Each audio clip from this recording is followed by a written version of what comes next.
Hello and welcome to Jio academy.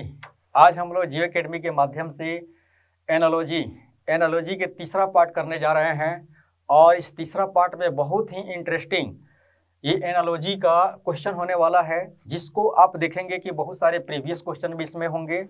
और ख़ास करके ये जो वीडियो है ये तो सबके हर एक बोर्ड के लिए है, बहुत इंपॉर्टेंट ये चैप्टर है, क्योंकि एसएससी रेलवे बैंकिंग में भी इससे क्वेश्चन आते हैं। यहाँ तक कि एमबीए में भी सीसेट वगैरह भी होता है, इसमें भी कुछ क्वेश्चन आ जाते हैं। बीएड वगैरह में भी आते हैं ना कि जनरल कंपटीशन का हर एक के सेक्शन मतलब कि जो एक सेक्शन है उस सबसे रिलेटेड यहाँ पर क्वेश्चन बनता है। एनालॉजी चैप्टर ऐसा ही मतलब कि इम्पोर्टेंस चैप्टर इसको रखा गया है। तो एनालॉजी चैप्टर में हम तीसरा पार्ट में ये करने वाले हैं कि जिसमें जीएस से संबंधित या जनरल अवेयरनेस, यानी कि आप जिस वातावरण में जिस माहौल में रहते हैं वो आसपास की वस्तुएं यानी कि जो भी घटनाएं घट रही है उसी से संबंधित यहाँ पर क्वेश्चन होगा। बस आपको क्या करना है, यहाँ पर ब्रेन अप्लाई करना है, कॉमन सेंस का यूज करना है, क्योंकि उसके आंसर आप जानते हैं। बस उसको क्या करना है, उससे थोड़ा सा अवगत होना है, थोड़ा सा सचेत होना है, ठीक है। और उससे आप क्वेश्चन को यानी कि उसको अप्लाई करके अपने कॉमन सेंस को अप्लाई करके उसके आंसर को दे सकते हैं। लेकिन अब सवाल उठता है कि कॉमन सेंस का अप्लाई करके दे सकते हैं, लेकिन इसमें कुछ टर्म कंडीशन भी है। जैसे मान लेते हैं कि एनालॉजी जो चैप्टर है इसमें बहुत सारे ऐसे क्वेश्चन होते हैं जो जीएस पर आधारित होते हैं। अगर आपको जीएस बहुत अच्छा से पकड़ है तो एनालॉजी चैप्टर को आप बहुत ही आसानी से आप इसको सॉल्व कर पाएंगे। अगर जीएस पर पकड़ नहीं है तो फिर ये चैप्टर आपके लिए बहुत सारे सेक्शन ऐसा होगा, इस चैप्टर का कई पार्ट इसका है जो आपके लिए मतलब कि बहुत ही कठिनाई या बहुत ही मतलब कि असहज महसूस करेंगे उस क्वेश्चन को करने में। इसलिए जीएस का पकड़ भी बहुत जरूरी है। और ये एनालॉजी टोटल ये जीएस ही है। नंबर सिस्टम को छोड़कर यानी कि नंबर और लेटर यानी कि अल्फाबेट लेटर को छोड़कर बाकी जितने भी इससे क्वेश्चन बनते हैं वो सब आपके जीएस, साइंस हो गया, ठीक है, वर्ल्ड रिलेशन हो गया, ये सारा चीज उसी से रिलेटेड इसका रिलेशन है, जिसको हम लोग आज तीसरा पार्ट में भी करने वाले हैं। तो एनालॉजी के तीसरे पार्ट में सबसे पहले यहाँ पर है एक स्टेटमेंट दिया जाएगा। स्टेटमेंट के अनुसार पहले हम लोगों ने जितना भी क्वेश्चन किया पार्ट 1 और पार्ट 2 में, तो उसमें क्या था कि अनुपात और समानुपात के अनुसार ही उसका क्वेश्चन था। समानुपात के पहले वाले दो शब्दों में या दो अंकों में जिस तरह का संबंध प्राप्त होता था, तो समानुपात के बाद वाले में भी वही संबंध प्राप्त करना होता था। ये सब चीज जो था हम लोग को शॉर्ट फॉर्म में था और एक लाइन में था और बहुत आसानी से उसके टेक्निक को हम लोग समझ गए थे। लेकिन इसमें जो क्वेश्चन होंगे वह स्टेटमेंट बेस होंगे और स्टेटमेंट बेस के आधार पर उसमें आपको कैच करना होगा कि समानुपात वाले और अनुपात वाले किस तरह से एक दूसरे से अलग हैं, उनका संबंध भी उसी तरह से, यानी कि जो पहले वाले वीडियो में हम लोगों ने देखा सेम वैसा ही यहाँ पर करना है। लेकिन यहाँ पर जो क्वेश्चन होगा इसका थोड़ा सा मतलब कि तरीका जो होगा क्वेश्चन पूछने का थोड़ा सा अलग होगा। क्वेश्चन में यानी कि स्टेटमेंट दिया रहेगा और स्टेटमेंट को पढ़कर आपको समझना होगा। जैसे पहला क्वेश्चन पर आते हैं, कह रहा है कि जिस प्रकार घड़ी का संबंध, किस चीज का, घड़ी का संबंध सेकंड से है, उसी प्रकार कैलेंडर का संबंध किससे होगा। घड़ी का संबंध कह रहा है कि सेकंड से। इसको हम समानुपात और अनुपात में भी लिख सकते हैं। जैसे मान लेते हैं कि यहाँ पर हम दे देते हैं घड़ी, और घड़ी का संबंध जिस प्रकार सेकंड से है, अब इसको समानुपात लिखेंगे, उसी प्रकार कैलेंडर का संबंध किससे है। अब देखिए, ठीक उस पिछले पार्ट में जिस तरह से हम लोगों ने क्वेश्चन किया था अनुपात और समानुपात के आधार पर, उसी तरह इसको भी इस तरह से लिखा जा सकता है। लेकिन कभी कभी क्वेश्चन इस रूप में ही आते हैं। अभी देखा जाए तो हमारे बिहार से कभी कुछ क्वेश्चन ऐसे हैं, सेम ऐसे ही इसी स्टेटमेंट के आधार पर पूछा गया है, ठीक है। ऐसा क्वेश्चन मतलब कि एक क्वेश्चन नहीं पूछा गया, लेकिन इसी के आधार पर क्वेश्चन पूछा गया है, जिसको हम लोग इस बेसिस पर भी इसको समझ सकते हैं। जैसे घड़ी का संबंध सेकंड से, अब घड़ी और सेकंड में क्या संबंध है, उसी तरह कैलेंडर और आगे के शब्दों में भी आपको पता करना होगा। तो एक यहाँ पर पता चल रहा है कि इसके ऑप्शन को अगर देखते हैं तो यहाँ पर तिथि दिया हुआ है, फिर वर्ष दिया हुआ है, अवधि दिया हुआ है, महीना दिया हुआ है, ठीक। यानी कि कैलेंडर का ऑप्शन इन 4 ऑप्शन में से देखा जाए तो कोई ना कोई एक सही है। कैलेंडर जो है किससे संबंधित है, तिथि से यानी कि डेट, वर्ष ईयर से, अवधि ड्यूरेशन से, फिर महीना यानी कि मंथ से, यानी कि कैलेंडर तो सबसे संबंधित है। तो क्या हम सबको टिक करेंगे? नहीं, सबको टिक नहीं करेंगे। हम यहाँ देखेंगे कि कैलेंडर के पहले 2 शब्द यहाँ पर दिया हुआ है, घड़ी और सेकेंड।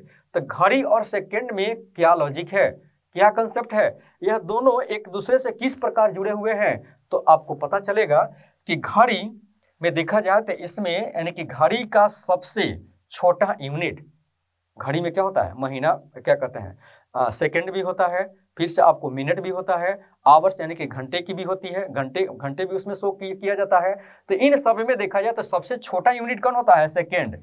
घड़ी में जितनी टाइम शो करती है उस टाइम में सबसे छोटा यूनिट जो होता है हमारा क्या होता है, सेकंड। इससे छोटा तो कोई यूनिट नहीं होता है, तो घड़ी में सेकंड सबसे छोटा है। उसी प्रकार कैलेंडर में, अब कैलेंडर में सबसे छोटा आपको देखना होगा छोटा यूनिट कौन सा होगा। जिस प्रकार आपने घड़ी में सबसे छोटा यूनिट सेकंड को देखा था, उसी प्रकार कैलेंडर में सबसे छोटा यूनिट क्या होगा। तो अब यहाँ 4 ऑप्शन दिए गए हैं, यानी कि वर्ष, ईयर, अवधि, ड्यूरेशन, तिथि, डेट, महीना, मंथ। तो इसमें सबसे छोटा यूनिट क्या होगा, तिथि होगा, डेट होगा।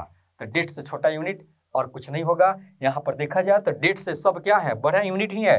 वर्ष में देखा जाए तो कई डेट होते हैं, महीना में भी कई डेट होते हैं, इस तरह से अवधि भी बहुत सारे डेट होते हैं। तो डेट ही ऐसा यहाँ पर एक ऑप्शन है जो कैलेंडर का सबसे छोटा यूनिट होगा। तो हम यहाँ पर कह सकते हैं यह तिथि यानी कि डेट हमारा आंसर हो जाएगा।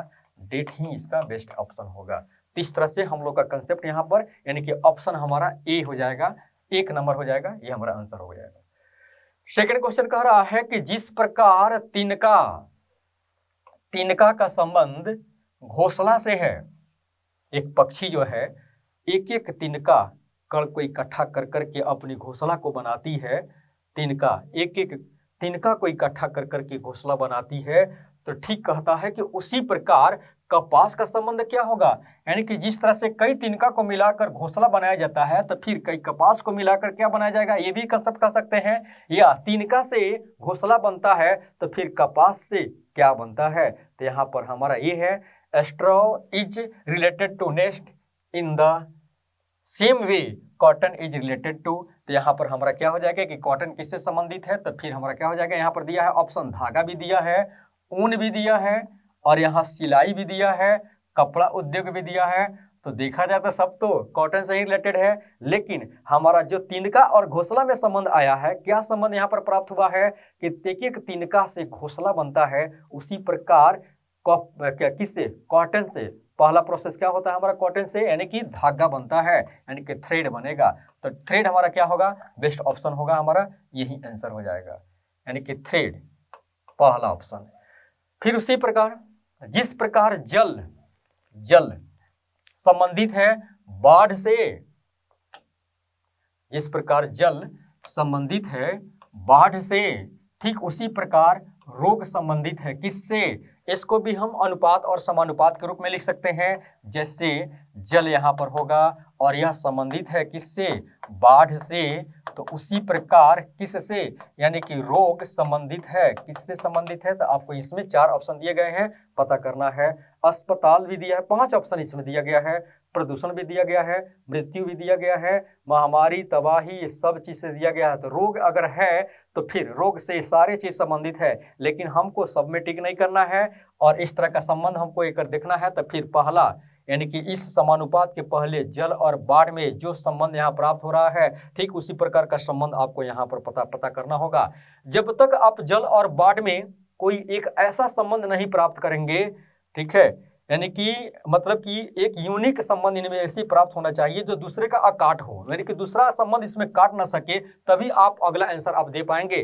तो जल और बाढ़ में क्या ऐसा संबंध, यानी कि एक काश ऐसे कैसी हम यहाँ पर संबंध स्थापित करें। तो जल से बाढ़ का क्या संबंध है, इसमें ये हम कह सकते हैं कि अगर जल बहुत ज्यादा बढ़ जाता है, किसी भी एरिया में अगर जल बहुत ज्यादा बढ़ जाता है, या ये कह सकते हैं कि जल का बढ़ा हुआ रूप, जल का बहुत विशाल बढ़ा हुआ रूप क्या कहलाता है, बाढ़ कहलाता है। जल का बढ़ा हुआ रूप क्या कहलाता है, बाढ़ कहलाता है। तो उसी प्रकार रोग का बढ़ा हुआ रूप क्या कहलाएगा, तो इसमें क्या है, महामारी कहलाएगा, यानी कि पेंडेमिक कहलाएगा।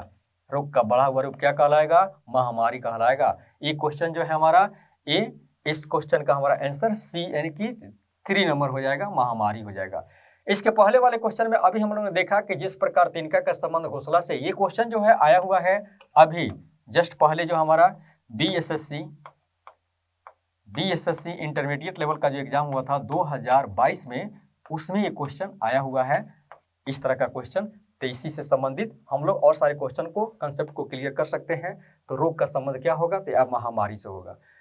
चौथा क्वेश्चन पर आते हैं। जिस प्रकार अनाज सीरियल का संबंध किससे है, खेत से है, यानी कि फॉर्म से है, ठीक उसी प्रकार स्टील का संबंध कह रहा है कि किससे होगा, स्टील का संबंध किससे होगा। अब सोचिए, यहां पर एक जगह है अनाज का संबंध कह रहा है किससे है, खेत से है, और फिर कह रहा है कि स्टील का संबंध किससे होगा। सोचिए, अनाज और खेत, मुझे लगता है कि सारे लोग जानते होंगे, बच्चा भी जानता है कि अनाज कहाँ उपजाया जाता है, खेतों में उपजाया जाता है। अनाज को कहाँ से प्राप्त किया जाता है, खेतों से प्राप्त किया जाता है। अनाज को प्राप्त करने की जो जगह होती है कहाँ होती है, खेत होती है। तो इस तरह से यानी कि अनाज का उत्पादन कहाँ किया जाता है, खेत से। हम ये सेंस में देखेंगे कि अनाज का प्रोडक्शन कहाँ होता है, तो खेत में होता है। तो फिर स्टील का प्रोडक्शन कहाँ होता है, इस सेंस में देखना होगा।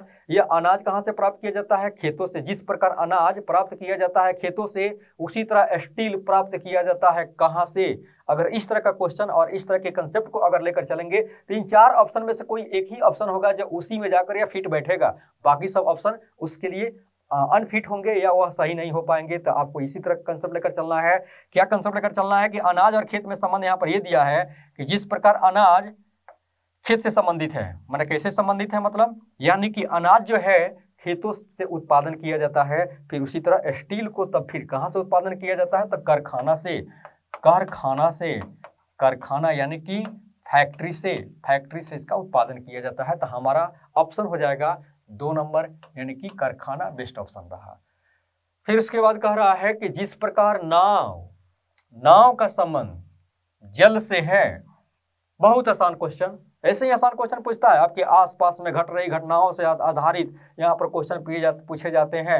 आप अपनी जिंदगी में अभी तक जितना भी, यानी कि बिहार SSC के एग्जाम देने जा रहे हैं, तो 18 साल तो एज तो जरूर होगा, और इस 18 साल के एज में नाव और जल तो जरूर देखे होंगे, नाम तो सुने ही होंगे। तो बस यही है कि इसमें डिफिकल्ट क्वेश्चन नहीं होता है, बस आपको थोड़ा सा ध्यान देना होता है कि आसपास जो घट रही घटनाएं हैं या जिससे आप परिचित हैं, उन्हीं से यहाँ पर क्वेश्चन पूछ दिया जाता है। बस लॉजिकली आपको उसमें सोचना होता है कि किस तरह के लॉजिकल यहाँ मतलब कि थॉट हम अपना पाएं। तो यहाँ पर बस वही बहुत आसान क्वेश्चन ये सब होते हैं, लेकिन थोड़ा सा लॉजिकली आपको सोचना होता है। जैसे कह रहा है कि नाव का संबंध यानी कि बोट का संबंध किससे है, जल से है, वाटर से है, जल से है। तो उसी प्रकार पैराशूट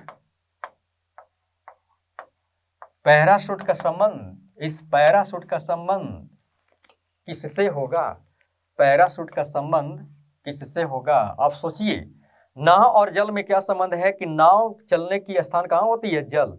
नाव जो है कहाँ चल पाता है, जल पर चलता है। नाव जो है जल के बिना नहीं चल सकता है। जो भी हमने कंसेप्ट यहाँ पर अपना अप्लाई किया, जैसे नाव कहाँ चलता है, जल पर चलता है, पानी पर ही चलता है। नाव को चलने की जगह क्या है, जल है, या नाव जल के बिना नहीं चल सकता है। ये तीनों कंसेप्ट अगर हम यहाँ भी अप्लाई करते हैं तो सेम हमारा आंसर, इसका भी सही आंसर आएगा। तो फिर उसी प्रकार पैराशूट को कहाँ चलाएंगे, या पैराशूट को चलाने के लिए कौन सा स्थान होगा, या पैराशूट को चलने के लिए क्या चाहिए। जैसे नाव को चलने के लिए क्या चाहिए, जल चाहिए, उसी तरह पैराशूट को चलने के लिए क्या चाहिए। तो फिर यहाँ पर देखेंगे तो पैराशूट हमारे हवा से ही संबंधित है, यानी कि एयर, यानी कि क्या हो जाएगा, तीसरा ऑप्शन हमारा हो जाएगा राइट, यानी कि एयर हो जाएगा। आप यहाँ पर ध्यान देंगे, आसमान, यह आसमान नहीं होगा, उससे बेस्ट हमारा ऑप्शन एयर होगा। बिना एयर का हम पैराशूट को चला नहीं सकते हैं। और आप जानते भी हैं कि अगर आसमान ऑप्शन यहाँ पर अगर आप टिक करने की कोशिश करते हैं तो आसमान क्या, यानी कि आसमान में पैराशूट तभी चल पाएगा जब वहाँ पर एयर होगा। अगर आसमान को हम वैक्यूम कर देते, क्या वहाँ पर पैराशूट चल पाएगा, नहीं चल पाएगा, वहाँ से धमाक से नीचे ही गिर जाएगा। तो इसका मतलब है कि पैराशूट का संबंध किससे होगा, हवा से होगा। तो हमारा बेस्ट ऑप्शन यहाँ पर क्या होगा, पैराशूट का हवा होगा। हवा यानी कि एयर हमारा आंसर हो जाएगा। नेक्स्ट हमारा क्वेश्चन है कि जिस प्रकार मोटरसाइकिल का संबंध बैटरी से है, मोटरसाइकिल का संबंध बैटरी से है, ठीक उसी प्रकार जीवन का संबंध, लाइफ का संबंध किससे होगा? इसको हम समानुपात अनुपात में भी लिख सकते हैं।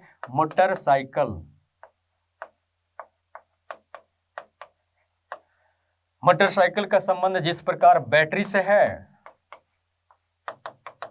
उसी प्रकार किसका संबंध? जीवन का संबंध किससे होगा?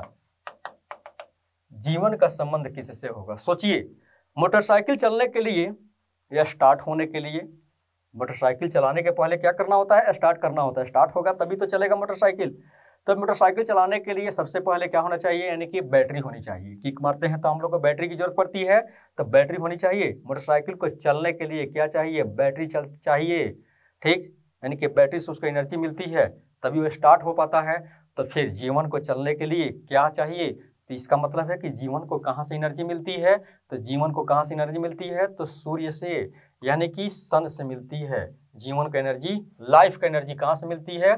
तो सन से मिलती है। अगर आप सोच रहे होंगे कि पृथ्वी क्यों नहीं होगा, तो सोचिए, पृथ्वी पर जितने भी पेड़ पौधे पाए जाते हैं, एनिमल्स पाए जाते हैं, प्लांट वगैरह जो भी पाए जाते हैं, उनको भी भोजन अगर मिलती है तो फिर सूर्य के प्रकाश से ही भोजन बनाते हैं जितने भी प्लांट होते हैं, और उन्हीं प्लांट से भी हम लोग भी क्या करते हैं? उसका भोजन प्राप्त करते हैं। तो इस तरह से देखा जाए, तो मिला जुला कर देखा जाए तो अर्थ से भी ज़्यादा इंपॉर्टेंट क्या हो जाता है? हमारा सन हो जाता है, सूर्य हो जाता है, जिसके बिना हम प्लांट को एनर्जी नहीं दे पाएंगे, और प्लांट ही नहीं रहेगा तो फिर हम कैसे जिंदा रहेंगे? तो इसलिए जीवन को चलने के लिए, लाइफ को चलने के लिए सबसे ज़्यादा इंपॉर्टेंट जो है सूर्य ही है, यानी कि इसको हम सन कहेंगे। और ये हमारा ऑप्शन होगा कौन सा? दूसरा नंबर होगा सूर्य, सन।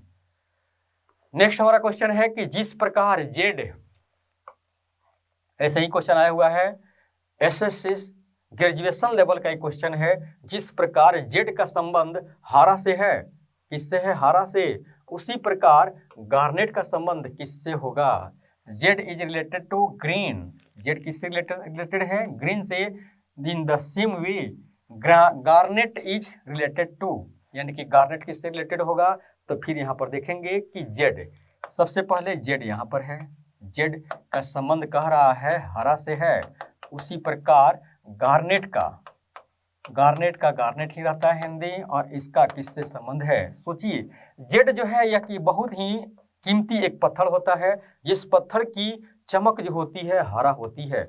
इसको लोग क्या करते हैं? जैसे रिंग वगैरह में लगाकर इसको पहनते हैं लोग, इसको आभूषण के रूप में इसको पहनते हैं। यानी कि जेड पत्थर जो होता है, जो ग्रीन होता है, यानी कि हरा होता है, ठीक है, इसको एक कीमती पत्थर के रूप में जाना जाता है जो हरा कलर का होता है। उसी तरह गार्नेट भी क्या, ये भी एक कीमती पत्थर होता है जो किस कलर का होता है? लाल कलर का होता है, लाल कलर का होता है, जिसको लोग आभूषण के रूप में इसको यूज करते हैं, ज्वेलरी के सेंस में इसको यूज किया जाता है, तो लाल होता है। तो फिर यहाँ पर गार्नेट का संबंध किससे हो जाएगा? यानी कि लाल से होगा, रेड से होगा। ये बहुत ही यूनिक क्वेश्चन यहाँ पर है। जेड का अगर मीनिंग आपको पता होता तभी आप हरा यहाँ पर बता पाएंगे। गार्नेट का उसी प्रकार अगर मीनिंग आपको नहीं पता है तो फिर आपका आंसर यहाँ पर नहीं आ पाएगा। इसलिए गार्नेट जानना जरूरी है। गार्नेट क्या है? एक कीमती पत्थर है जो लाल होता है, और जेड क्या है? ये भी एक कीमती पत्थर है जो हरा होता है। और इनका यूज कहाँ लोग करते हैं? आभूषण बनाने में करते हैं, खास करके जैसे रिंग वगैरह होता है, अंगूठी में इसको पहना जाता है। शायद कुछ ग्रह नक्षत्र से संबंधित कुछ यहाँ पर मैटर आता है, जिसकी वजह से इसको पहना जाता है। तो फिर हमारा आंसर क्या हो जाएगा? लाल हो जाएगा। डायरेक्ट आपको मीनिंग यहाँ जानना है कि गार्नेट का संबंध किससे होगा, तो लाल होगा, क्योंकि गार्नेट लाल पत्थर है और जेड क्या है? यह हरा पत्थर है, इसलिए जेड का संबंध हरा से है। इस प्रकार हमारे इस चैनल को आप पे सब्सक्राइब करिए, और जितना हो सके हमारे चैनल को आप पे शेयर भी करिए। तो फिर हम नए वीडियो के साथ, यानी कि नए पार्ट के साथ, एनालॉजी के नए पार्ट के साथ हम आगे सामने आते हैं। तो आज इतना ही। Okay, thank you.